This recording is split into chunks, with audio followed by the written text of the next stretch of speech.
அதிமுக பொதுச் செயலாளர் பதவி குறித்த மூல வழக்கில் பொதுச் செயலாளர் என குறிப்பிட்டு மனு தாக்கல் செய்ததற்கே நீதிமன்றம் கடிந்து கொண்டதாகவும், எடப்பாடி பழனிசாமி தன்னை பொதுச் செயலாளராக எப்படி அழைத்துக் கொள்ளலாம் என நீதிமன்றம் கேட்கவில்லை எனவும் அதிமுக வழக்கறிஞர் இன்பதுரை தெரிவித்துள்ளார்.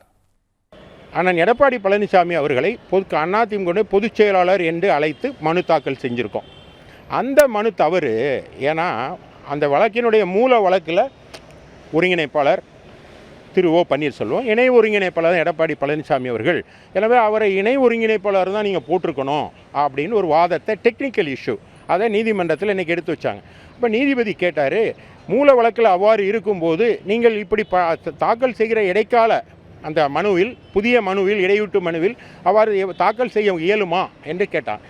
நாங்கள் அவ்வாறு தாக்கல் செய்வதற்கு என்ன காரணம்னு சொன்னோம்னா, இந்த வழக்குகளெல்லாம் உச்சநீதிமன்றம் போச்சு இல்லையா, அந்த உச்சநீதிமன்றத்தில் கடந்த 23/2/2023 அன்று உச்சநீதிமன்றம் ஒரு உத்தரவு பிறப்பிச்சுது.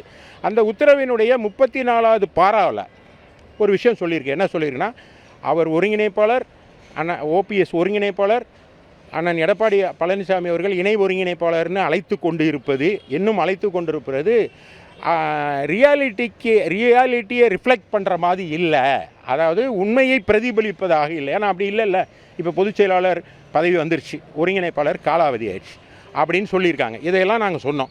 அந்த காஸ்ட் டைட்டிலில் மாற்றம் ஏற்படுத்தும் போது, சூழ்நிலைக்கு தக்க மாற்றம் ஏற்படுத்தும் போது அமேண்ட் த காஸ்ட் டைட்டில்னு ஒரு இருக்குது. அந்த மனுவை நீங்கள் தாக்கல் செய்திருக்கணும். அதில் இந்த மாதிரி விஷயங்களை நீங்கள் சுட்டிக்காட்டி மனுவை தாக்கல் செய்யுங்கள்னு சொன்னாங்க. ஏன் அவர் தாக்கல் செய்வதில் கடிந்து கொண்டு அவர் தாக்கல் செய்யுங்கள்னு ஒரு உத்தரவு போட்டிருக்காங்க. உடனுக்குடன் செய்திகளை தெரிந்து கொள்ள சன் நியூஸ் பெல் ஐகானை கிளிக் பண்ணுங்க.